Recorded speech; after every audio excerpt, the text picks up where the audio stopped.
K7 방송 시작하겠습니다. 네, 저는 진행을 맡은 김혜민 기자입니다. 안녕하세요. 이동훈 기자입니다. 네, 안녕하세요. 문경환 기자입니다. 네, 오늘 다들 기분이 어떠신가요? 어제 5.18 다녀와가지고 좀 피곤합니다, 그냥. 아, 광주 다녀오셨어요? 네네. 그러시구나. 고생하셨습니다. 광주까지 갔다 오신 거죠? 네. 네, 멀리까지 갔다 오셨네요. 이번에 35주년이어가지고 5.18이 좀 남달랐던 것 같다는 생각이 듭니다. 네. 네, 이번에 제가 전야제를 잠깐 봤었거든요. 그 전야제 리허설을 좀 봤는데, 그 유족분들이 소라소라 푸르른 소라 노래를 부르는데 너무 슬펐습니다. 광주 유족분들. 네네네. 네. 그 흰 옷을 입고 나오셔가지고 부르시는데 계속 우시면서 부르셔가지고 되게 슬펐습니다. 네. 네. 그래서 보고 싶었지만 아쉽게 올라와야 되는 관계로 네. 올라올 수밖에 없었네요. 네. 네. 그러면은 우리 시작을 해볼까요? 네. 네. 이번 기사 소개는 이동훈 기자님이 하시는가요? 네. 네. 네, 오늘은 북한에서 3D 프린터와 음성 데이터 단일망을 개발했다라는 그런 소식을 전해드리겠습니다. 아, 음성 데이터라는 게 무슨 말이죠? 그 음성과 데이터를 같은 망으로 이제 다 한꺼번에 그 단일망으로 주고받을 수 있도록 하는 기술이라고 해요. 음성 그러니까 통화랑 데이터랑. 네.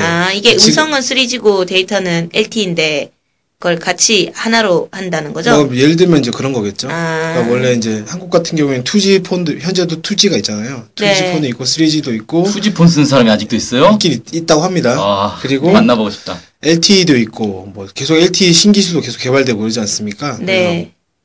근데 이제 약간 쓰는 그 주파수가 달라가지고 네. 이게 이제 단일망으로 주고받고 이렇게는 못 하는데 어쨌든 북한에서는 이제 이거를 할 수 있도록 단일망을 개발을 했고 상용화하고 있다. 뭐 이런 얘기들이 포함이 되어 있습니다. 예전에 어떤 광고에서 그거 있었잖아요. LTE를 쓰는데 전화가 오면 3G로 싹 바뀐다는 말이에요. 네. 그래가지고 야 이거 뭐 진짜 LTE가 아니다. 뭐 이런 식으로 광고하면서 자기들은 진짜 LTE다. 라고 이렇게 광고했던 게 있었는데 그런 걸 얘기하는 것 같습니다. 네. 네. 그러니까 이제 뭐 하나의 한 통신사도 지금 여러 개의 통신망을 쓰고 있기 때문에 좀 한국 같은 게 약간 복잡한 것 같아요.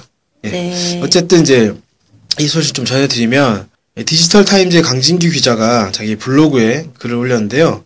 지난 4월 22일 평양 3대 혁명 전시관에서 제30차 중앙과학기술축전이라는 것을 이제 개방을 했는데 여기에서 평양기계종합대학에서 제작한 3D 프린터가 전시됐다. 이런 소식을 이제 올렸어요. 그래서 3D 프린터는 아마 한 번쯤 들어보셨을 것 같은데 네. 최근 가장 주목을 받는 기기 중에 하나입니다. 그래서 보통은 이제 어떤 그 기구를 만들기 위해서는 뭐 절삭한다든지 뭐 간다든지 이런 식으로 여러 가지 공정을 거쳐야 되는데 이 3D 프린터 같은 경우에는 그 특수한 수지를 이용해서 그걸 출력을 하는 거예요. 네. 그래가지고 X축, Y축, Z축 이래가지고 그 세 개의 축이 있겠죠. 입체니까 네. 그걸 통해서 이제 그 출력을 해가지고 그 부품이나 이런 것들을 만든다는 겁니다. 네. 아주 신기술로 이제 알려져 있고요.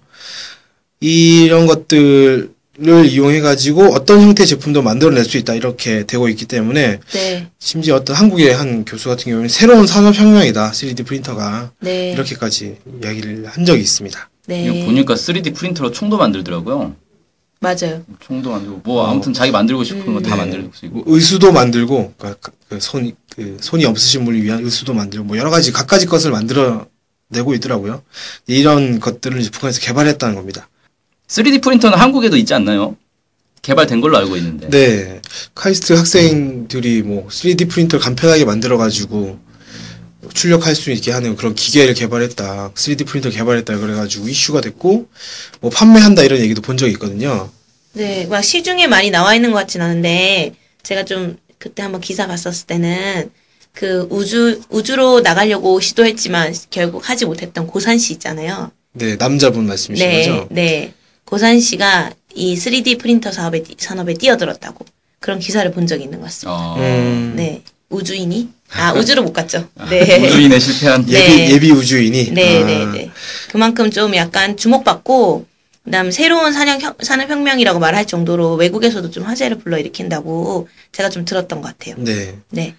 그래서 이 실제로 어떤 수준인지 이런 것도 좀 파악을 해봐야 될 것 같은데 네. 강진규 기자가 올린 사진에 따르면 북한에서 만들었다는 3D 프린터가 압축 노즐의 X축, Y축 뭐 이렇게 기본적으로 이제 하는 운동 있죠. 그것과 더불어서 조형판의 Z축 운동을 조정한다. 그러니까 이제 그 수지를 그 합성 수지를 쏘는 X축, 네. Y축 운동뿐만이 아니라 밑에 받침에 있는 조형판이 이제 위아래로 움직이는 이런 형태인 것 같습니다. 그래서 네. 그렇게 조정을 해가지고 조금씩 움직이면서 이게 쌓여가는 거죠. 네. 그래서 이제 적층하는 거죠. 네. 그래서 이 부품을 제작한다. 네. 이렇게 소개가 되어 있습니다. 그래서 실제로 북한이 만든 게 시중에 나와 있는 것과 비슷하다. 이렇게 말씀드릴 수 있겠네요. 네. 그리고 이제 북한에서 이 3D 프린터 관련해 가지고 네. 그 새롭게 과학기술적 내용을 해결했다. 이렇게 주장을 했는데요. 네. CAD나 CAM, 뭐 흔히 이제 도면 만드는 이런 거에 좀 많이 이용됐던 것 같은데 CAD나 네. CAM, 그다음에 CNC 기술, 네. 그다음에 재료 기술이 일체화됐다. 이렇게 밝혔습니다. 그리고 개별적인 부품뿐만이 아니라 프린터 구동을 위한 프로그램도 개발됐다. 이렇게 얘기를 했어요. 그러니까 이 프로그램에 뭐 어떤 도면이나 이런 것도 입력을 하면 그렇게 출력이 되도록 이렇게 만들었다. 이런 뜻인 것 같습니다. 네. 괜찮네요. 이게 다른 일반 3D 프린터도 이런 식으로 작동하는 건지는 모르겠는데, 그러니까 CAD는 쉽게 말해서 부품을 설계하는 프로그램인 거잖아요. 네. 이걸 컴퓨터로 설계를 해가지고 그 설계도를 입력을 하면 3D 프린터가 자동으로 그걸 뽑아주는 그런 기술인 것 같아요. 네네. 괜찮은 기술이네요. 예. 그래서 이렇게 뭐 그 북한이 자체 개발한 3D 프린터를 이제 상용화하고 네. 전반적으로 크게 보급되고 이렇게 되면 북한에서 얼마 전 그 몇 년 전에 CNC 붐이 일었지 않습니까? CNC를 통해서 뭐 과학기술 최첨단 달리겠다 이렇게 얘기를 했었는데 이 3D 프린터 기술이 보급되면 또 북한에서 또 다른 산업 변화가 일어날 수 있지 않을까 이런 생각도 좀 듭니다. 네. 이게 CNC하고 3D 프린터는 사실 정반대 개념인데, CNC는 어떤 통으로 물체를 갖다 놓고 그걸 깎아가지고 모양을 만드는 거잖아요. 네. 네. 근데 반대로 3D 프린터는 이제 아무것도 없는 데다가 물질을 쌓아가지고 입체 모양을 만드는 거라서 정반대 개념이라고 볼 수 있는데, 지금 3D 프린터가 근데 사실 한계가 있어요. 무슨 한계가 있냐면 네. 사용할 수 있는 재료가 한정돼 있다고요. 그렇죠. 보통 이제 플라스틱을 쓰는 건데, 네. 그러니까 플라스틱으로 된 것만 만들 수 있지 실제로 어떤 원하는 예를 들어 자동차 엔진을 만든다. 그냥 불가능하죠. 자동차 엔진을 플라스틱으로 만들 수는 없잖아요. 그러니까 CNC 같은 경우는 쇠를 이 금속 재료를 깎아가지고 만들기 때문에 자동차 엔진도 만들 수가 있죠. 네. 그래서 3D 프린터로는 사실 이제 만들 수 있는데 한계가 있고, 주로 이용될 수 있는 분야로 꼽히는 건 이제 모델링 할 때, 예를 들어 어떤 그 제품을 생산하기 전에 모델을 만들 때? 네, 모델을 만들 때 그걸로 하면 간단하게 빨리빨리 만들 수 있으니까 그런 용도로 일단 많이 좀 쓰이고 있다 그래요. 아, 생각해보니까 뭐 마트 같은 데 가면은 푸드코트에 아, 예. 그림 모양이 플라스틱으로 막 돼 있잖아요. 네, 진짜 같이. 완전 먹고 싶게 만들어놨는데 그런 것도 여기서 만들 수 있지 않을까 이런 생각이 그렇죠. 네. 뭐 이런 방금 말씀하셨던 것뿐만이 아니라 이제 차차 좀 더 개발이 될 것 같습니다. 어쨌든 3D 프린터가 이용될 수 있는 분야들은 점점 늘어날 수 있을 것 같고요. 말씀하신 것처럼 또 CNC 같은 경우에 또 영역이 좀 다르니까 이 두 기술을 축으로 해서 북한이 뭔가를 좀 해보려고 계속 과학기술을 발전시키려고 하는 게 아닌가 생각이 좀 듭니다. 네. 어쨌든 3D 프린터 하면은 먼 미래나 아니면 선진국들에서나 하는 그런 기술이다 이렇게 생각을 했는데, 북한에서도 어쨌든 최신 국제 이 과학기술 동향을 빠르게 따라잡고 있다 뭐 이렇게 보이네요. 네. 네, 그리고 아까 이제 두 번째 소개시켜 드릴 거는 말씀드렸던 것처럼 이제 북한 통신망을 단일화해서 음성과 데이터를 한꺼번에 오가게 할 수 있는 단일망을 개발했다. 이런 건데요. 네. 이 기술이 이번 중앙과학기술축전에서 특상을 받았다고 합니다. 이 음성통화 데이터 통신을 단일망에서 제공할 수 있는 소프트 교환기, 정확하게는 소프트 교환기인데 이게 특상을 받았다고 합니다. 그래서 이게 특상 받을 정도면 이 기술 상당히 좀 높게 평가했다 이런 소리인 것 같아요. 네. 그러게 3D 프린터가 1등이 아니었네. 네. 네. 그래서 북한 같은 경우에는 사실 이제 현재 이동통신을 많이 늘어났다고 하지만 현재 좀 살펴보면 전 국민의 10%에서 많이 잡아도 15% 정도 이 정도밖에 하고 있지 않잖아요. 네. 이런 이제 기술을 통해서 더 이용자를 늘리기 위한 어떤 뭐 고민을 하고 있는 거 아닌가 이 생각도 좀 들고 네. 이런 기사를 보면서 그런 생각이 좀 들었습니다. 네. 그래서 한국 같은 경우에는 LG U 플러스가 이 음성 통화와 데이터 통신을 단일망에서 이용할 수 있는 VoLTE, VoLTE 뭐 어떻게 읽는지 보이스 LTE인가요? VO라 하는 것 같은데. 네. 네. 이 기술을 작년에 상용화를 했고요. 네.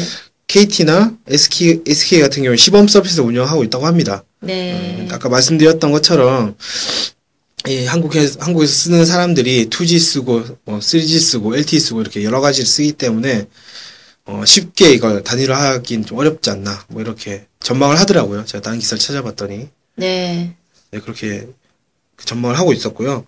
이게 그럴 거면 차라리 2G 쓰는 사람한테 공짜로 3G로 아니면 4G로 올려주면 되는 거 아니에요?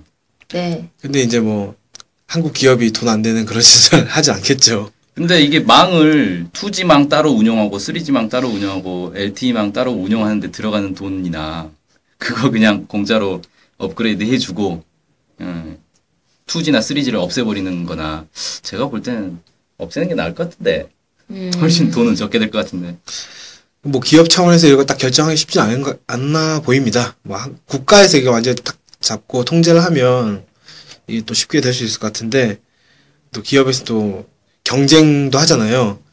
예를 들면 2G 없앤다고 딱 발표를 했는데 2G 이용자들이 이게 무슨 소리냐고 들고 일어나거나 뭐 3G 없앤다고 했을 때 들고 일어나거나 이러면 또 나름대로 골치 아프다 이렇게 생각을 좀 할 것 같아요. 근데 저 궁금한 게 있는데 2G가 뭐 누가 쓴다는 거예요? 도대체 2G가 뭐죠? 삐삐 수준인가요? 아니요 삐삐는 아니고 2G가 이제 초창기 휴대폰 모델이 2G 아니에요. 그걸 아직도 쓰는 사람이 있다? 그러게요. 나도 참 신기하네. 그러니까 왜 네. 전화 기능하고 문자 기능하고 이것만 네. 있는 게 2G고 네. 거기에 이제 인터넷 옛날에 휴대폰으로 인터넷 봤었잖아요. 조그만 화면에 네. 참 그걸 왜 하는지 잘 이해도 안 되는데 아무튼 네. 조그만 화면으로 막 인터넷 쓰고 그게 이제 3G인 거고 네. 지금 이제 스마트폰으로 이렇게 거의 인터넷을 자유롭게 쓰고 있는 이게 이제 4G. 이게 사실 이제 속도의 차이가 좀 중요해요. 속도가 그만큼 이제 빨라졌다는 거죠. 생각보다 제 친구가 2G 쓰고 있는 것 같네요. 아직도? 네. 그런 것 같습니다. 혹시 박물관에서 일하시는 거예요? 왜냐면은 카카오톡을 못 쓰고 있거든요. 그럼 2G 아닌가요? 아니요. 카카오톡은 일반 예전 뭐라고 합니까? PCS라 그러나? 일반 네. 휴대폰에서도 카카오톡은 안 되잖아요. 스마트폰만 카카오톡이 되잖아요. 3G에서는 했던 것 같은데. 네, 아마 3G에서도 이제 설치할 네. 수 있는 게 있고 3G 통신망 하는데도 설치할 수 있는 폰이 있고 인터넷은 어느 폰이 되니까 있고. 카카오톡은 썼던 것 같아요. 어. 네. 근데 2G, 그러니까 카카오톡 못 쓴다고 하는 거 보니까 제 생각에 2G인 것 같다는 느낌이. 깔기 귀찮아서 그랬을 수도 있어요. 아니, 진짜로. 자, 내 핸드폰은 카카오톡이 안 돼. 이렇게 얘기했거든요. 훌륭한 분이네. 언제 한번 모셔보고. 네. 생생체험. 네, 33살입니다. 그 친구. 회사에서 못 쓰게 하는 거 아닙니까 혹시? 아니요. 걔는 고집을 피우고 있는 것 같습니다. 멋지네. 저도 제 주위에는 본 적은 없는데 실제로 많거나 이러진 않은 것 같고요. 고집 피우는 사람이 있나 봐요. 1000명 이하일 것 같아요. 1000명이 안 될 것 같은데. 제 친구 1000명이야. 대한민국 1%. 네, 0.1% 수준이네. 어찌됐건 이제 서비스는 계속 이제 하고 있는 것 같습니다. 네. 그런 게 이제 그럼 운영이 되고 있는 것 같고요. 중앙과학기술 축전이요. 네. 그거는 뭐 몇 개 단체가 좀 나왔다고 하나요? 네, 북한에서는 이 중앙과학기술 축전을 매년 진행을 하고 있고요. 네. 네, 이번에는 총 310개의 단체가 그 작품을 출품을 했다고 합니다. 많이 출품했네요. 네, 그리고 이제 뭐 각각 농업이라든지 경공업, 수산 및 생물과학, 기초과학, 에너지, CNC, 정보, 건설, 국토환경보호, 의학 뭐 이런 이제 여러 가지 분야들이 있고요. 약 20개 분과로 나뉘어서 이 발명품들이 전시가 됐다 이렇게 알려져 있습니다. 생물과학은 생명과학 말하는 거겠죠? 뭐 그런 걸로 봐야 되겠죠. 네, 생물과학이라니까 좀 약간 이상하다. 네, 네, 알겠습니다. 또 다른 얘기 하실 거 있으신가요? 아니요, 네. 이거 관련해서는 여기까지 말씀드리겠습니다. 네, 감사합니다. 북한에서 요즘 과학 뭐 관련돼서 행사를 많이 여는 것 같다는 느낌이 많이 들어요. 네. 근데 매년 그 4월, 5월 이때쯤에 각 이제 도별로도 이런 과학기술 전시회 같은 것도 하고 전체 차원에서도 하고 뭐 이렇게 쭉 진행하는 것 같아요. 맞아. 제가 들었는데 도별로 뽑혀가지고 뽑힌 것들이 중앙과학기술축제에 전시된다고 하더라고요. 네, 그런 시스템이라고 들었던 것 같아요. 네. 여기 출품된 건 뭔가 검증이 한번 된 거죠. 그래서 이제 뭐 4월달 이럴 때 보면 강원도에서 뭐 했다, 자강도에서 과학기술축제를 했다, 뭐 이런 기사들이 좀 나오고 있습니다. 네. 네. 네, 어쨌든 감사합니다. 네, 좋은 기사 감사합니다. 알려주셔서. 네, 이상으로 방송 마치겠습니다. 안녕히 계세요. 안녕히 계세요. 안녕히 계세요.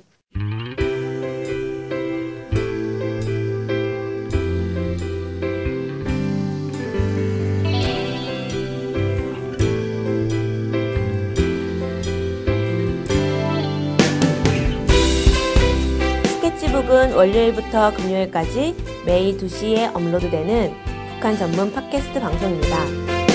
스케치북은 아이튠즈, 팟빵, 유튜브로 들을 수 있습니다. 정확한 북한 소식을 통해 평화 통일을 앞당기는 NK투데이 공식 팟캐스트 스케치북. 많은 청취 바랍니다.